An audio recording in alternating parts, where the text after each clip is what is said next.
Сайн байцгаана уу хүнд үзэгчдээ.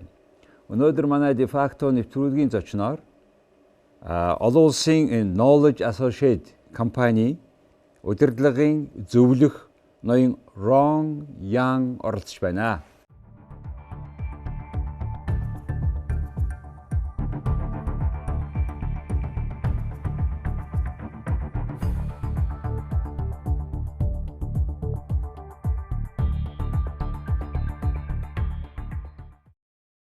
Good evening.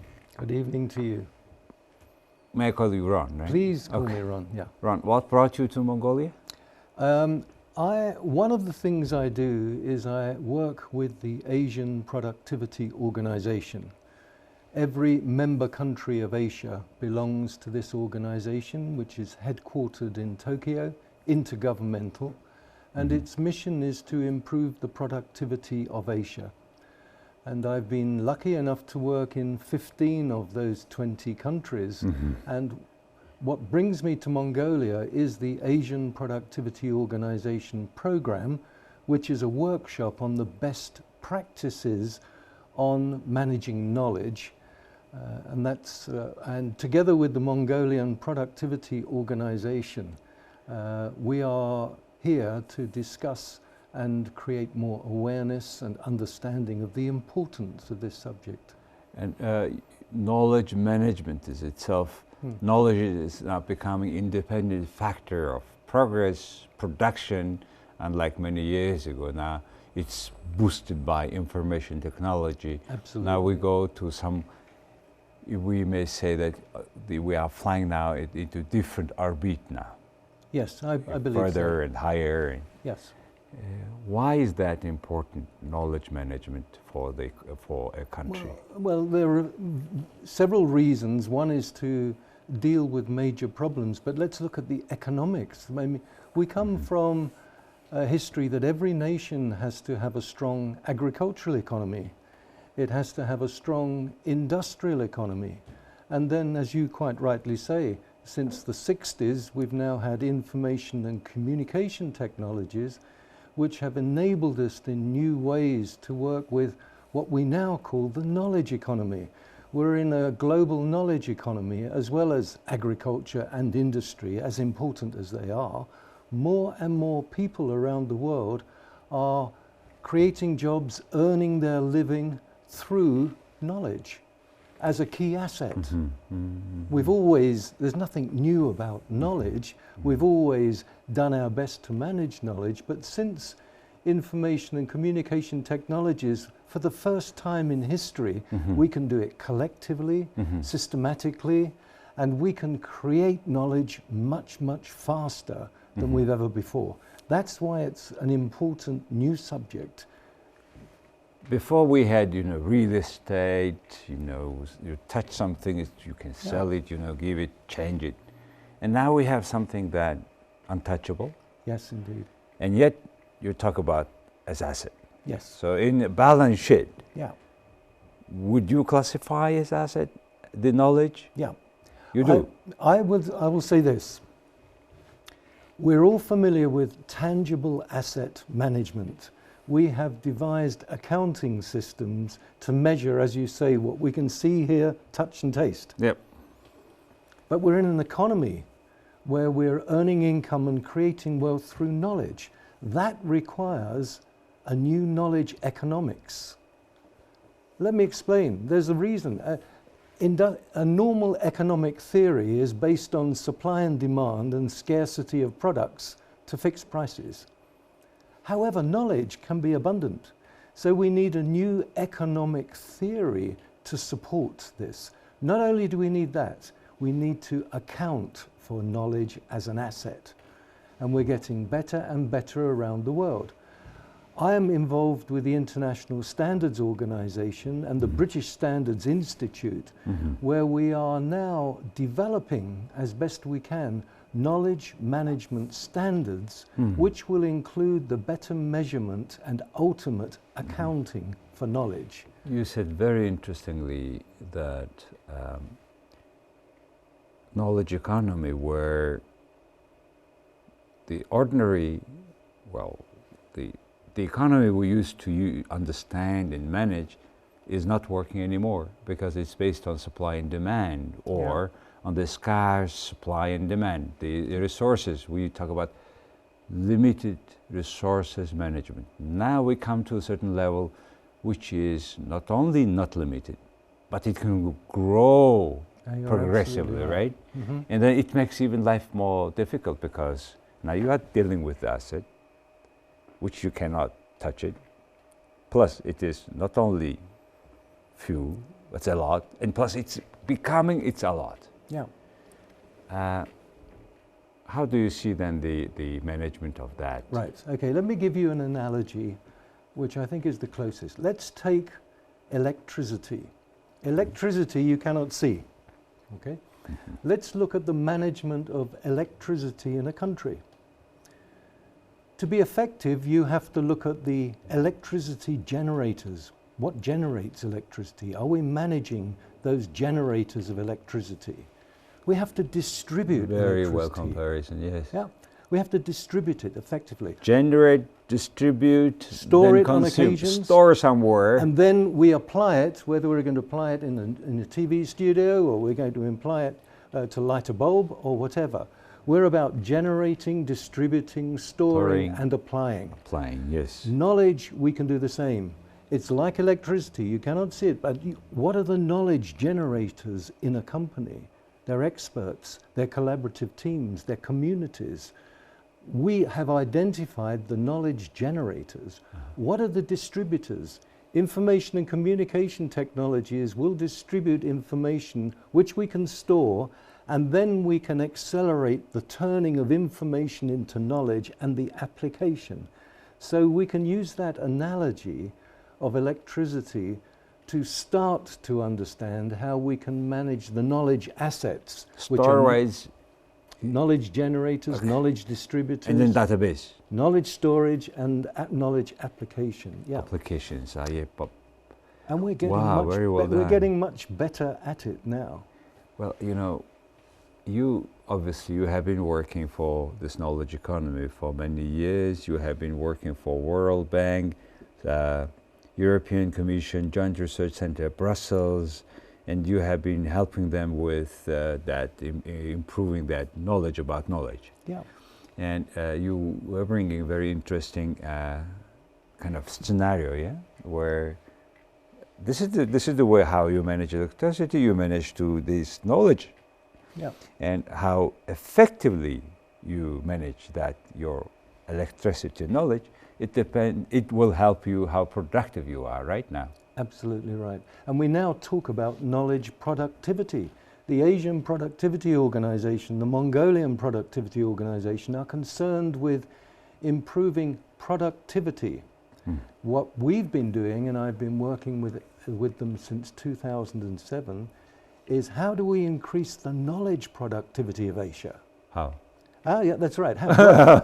We educate first. Okay. People have to understand what is this global knowledge economy, why should we as a nation or an organization be interested in it, what does it mean to our economy, what does it mean to our business.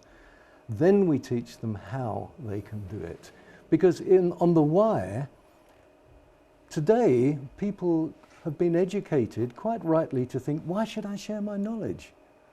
My knowledge is my value. That was kind of my knowledge is my power, and you want me to share. And they also say, but I don't have time to do this. I cannot even do my job. And now you are telling me that you've got to share, right? Mm-hmm. So the first thing must be education, so people can understand why it's of enormous benefit to themselves and their families. Organizations need to understand why it's of benefit to them to become more knowledge driven. And even nations and national governments. It is not easy nowadays, exactly for the reason you have described. People think that my knowledge, my information is my asset, why do you share? How to break that stereotypes? Yeah. How to break? It's mindset. It's not easy. We come from, let's go back to what we said a little while ago. We come from economics and an economic theory about scarcity, and scarcity of necessity brings competitiveness. When you're looking at knowledge that's more abundant, that's quite different. And people need to look at not just protecting their knowledge, they can be selfish as well. If they understand the benefits of sharing, they will do it. If they don't understand why it's of benefit to them personally, naturally the wise decision is to stay where you are. So mindset change is important. It's a very important How to get these ordinary people to understand. I'm not talking about the increase in productivity. Now let's talk at the first level. Yeah. Why a guy should think that it is his benefit if he gives his information. Yeah. How to change his mind. Yeah, well, there are several things, Okay. but let me start by saying many of us go to work to get some sort of reward and recognition. Correct. Paid or whatever. People today are not paid for sharing their knowledge. Some are, some industry sectors do. But generally speaking, people need to be rewarded and recognized for doing this. They go to work with knowledge and to share knowledge, and that's their job, and they get paid well for it. And those that do it better will receive better rewards and recognition. But that's just one aspect. The other aspect is that human beings, we naturally like to learn. We're naturally curious. All of us are looking at our smartphones. All of us are looking at information all the time. We can't help it as human beings. We like to do that work, and our organizations need to change to make it more enjoyable for people to learn. You know, certain companies that like Apple and Google, people love to go to work. It's fun, they're learning, they're collaborating, they're doing the things that a lot of other companies could start to do better. Generally speaking, people need to be educated, and once they have been, I'm sure they will want to do it for the right reasons.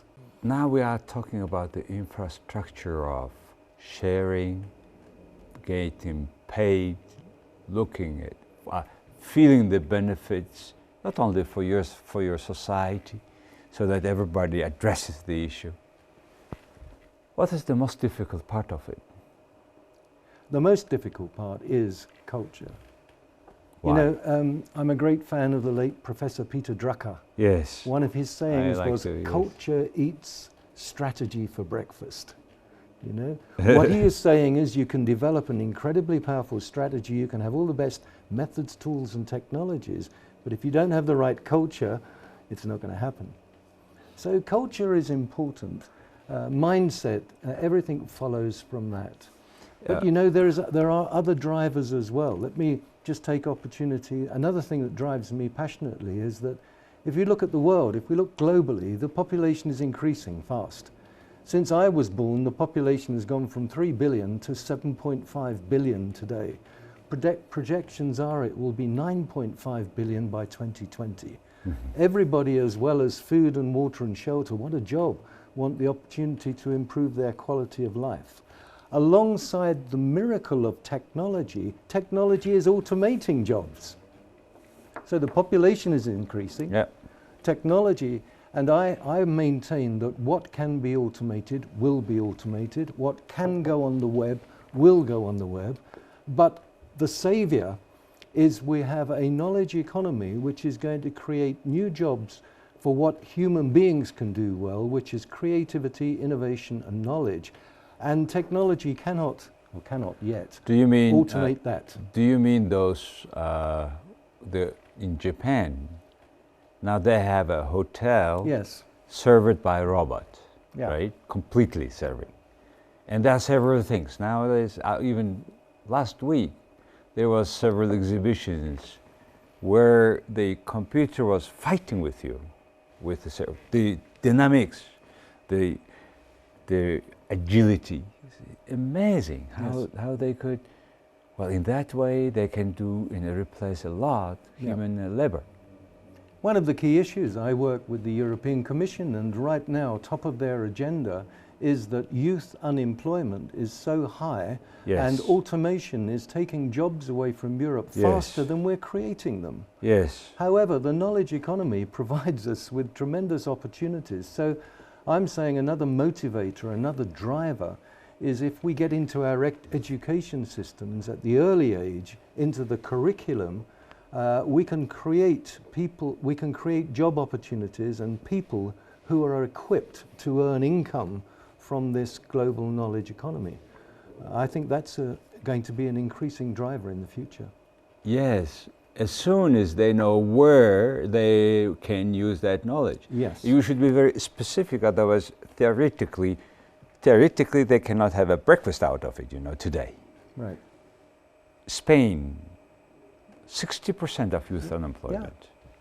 Yeah. Out of all European Union, only Germany has 7, Austria has 8. It is because they have this quite good intern system, apprenticeship, right? Yeah. But how you would go and explain to these unemployed young people today, who is the most a part of the crimes happening in these European cities? How can we change today? What you said is education, but it takes time. It does take time, and it's a big issue.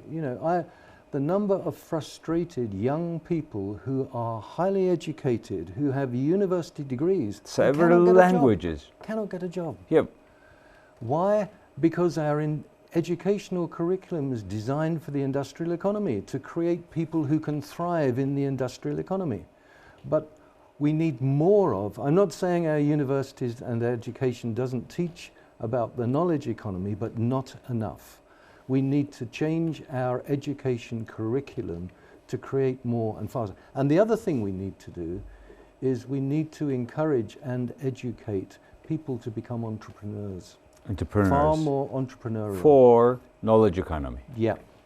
So that means using IT in all these applications available in your hand, look at the things, what you can do differently. Yeah, and innovate. Yes, and innovation, and they're changing this education curricula for knowledge economy. Well, it's a matter of changing teachers, their mindsets, schools, job demands. Yeah. Wow. And we've got government and the mindset of government. We've got large organizations, and they've made money in the past and want to continue the same way. People don't change unless they've got a good reason to change. Okay, can we talk, Ron, in this way? We were talking about telecommunication, for example. Developing countries which has not digged so much for cables, whatever, so for the analog economy, analog telecom. Right. Today they are benefiting from the wireless one, from the satellite ones, the wireless telephones. Is it true that the education, what we do is now for more industrial economy? Yes. Can developing countries, like Mongolia, which is mostly, we are busy with mining and agriculture, primary industries, AB industries, should we orient instead of industrial economy to knowledge economy? I believe you should do two things. First of all, you should use the techniques of knowledge management to be better in the agricultural economy and better in the industrial economy, definitely. You can do things like stop repeating the same mistakes, stop reinventing the wheel through collective and systematic methods that knowledge management enables with the technologies. So you must do that with both economies, but you're right. And to take your example further, if you look at Africa and India, Africa couldn't afford the infrastructures for cabling and things. Suddenly it was a wireless world and Africa could leapfrog. India, we've seen innovation in how to do telephone banking coming out of India and people trading that way in the markets. So developing countries have an opportunity as well. Developing countries could leapfrog. They don't have all the baggage, if I can call it that, of what we need to do to move from the industrial mindset to the knowledge mindset. And I think that they should take advantage. What really interested me about Mongolia was that I understand 70% of the population are under 30 years old. 50% of population under 30 years old. 50%? Yes, right. 50%. That's still a very high percentage. It is one of the youngest country in the world. Right. Well, think about that in the knowledge economy. Well, that's exactly what I'm declining to. You said very interesting thing.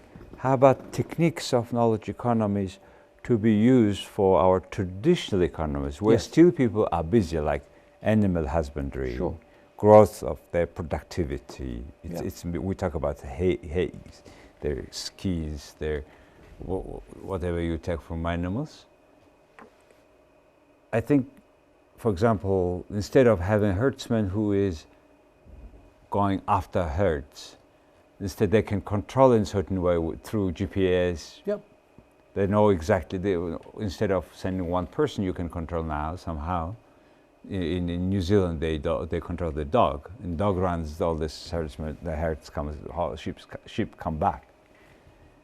The other thing is, the difficulty in Mongolia is it's a vast land. Yeah. For one herdsman, it's maybe 5-10 kilometers land. He's staying there, or he's pasture land. We don't grow that land, particular for feed, but the animals go themselves around, following their better pasture. That's why we are nomads. Right. And yet, with this knowledge economy, this ICT, with the cell phone, everything, you change, really leapfrogging. You are not only jumping one step, we're now trying to jump 2 steps. Yes. Is it possible? Well, I mean, what I think is, you've raised a point, which is, yes, we must treat the knowledge economy as a separate growing economy. But you can also put the knowledge economy into the agricultural economy. What I mean is that you can actually find vastly improved methods to improve the agricultural economy through what the knowledge economy brings. So on the one hand, you're creating new jobs in the knowledge economy. On the other hand, you're enabling people to do better jobs in the agricultural and industrial economy as well. Well, every country is writing their own script nowadays. And with the knowledge, recently I met the concept creator of the it's blue economy, Gunther. Right. Gunther Paul. And he was talking about knowing when this day and night, when the temperature changes, when the heat goes down to the soil at the night because it becomes dark, but still when it go back in the morning, a certain dew comes. And a way, if you understand how to collect or use or keep that dew evaporating, then you can increase the soil fertility. Right. That's some knowledge that if it is used somehow, now you have, instead of deforestation, instead of desertation, you have more grasses now. Is there any this kind of practices in agriculture? Yes, there are. But what it requires, and what I learned yesterday, you need the technology infrastructure first of all. And yesterday the Mongolian Productivity Organization arranged for the Ministry of Education, and we heard how you're putting fiber optics into all of the schools. Yes. How every school will be equipped with local area networks and Wi-Fi. How every teacher is going to have laptops.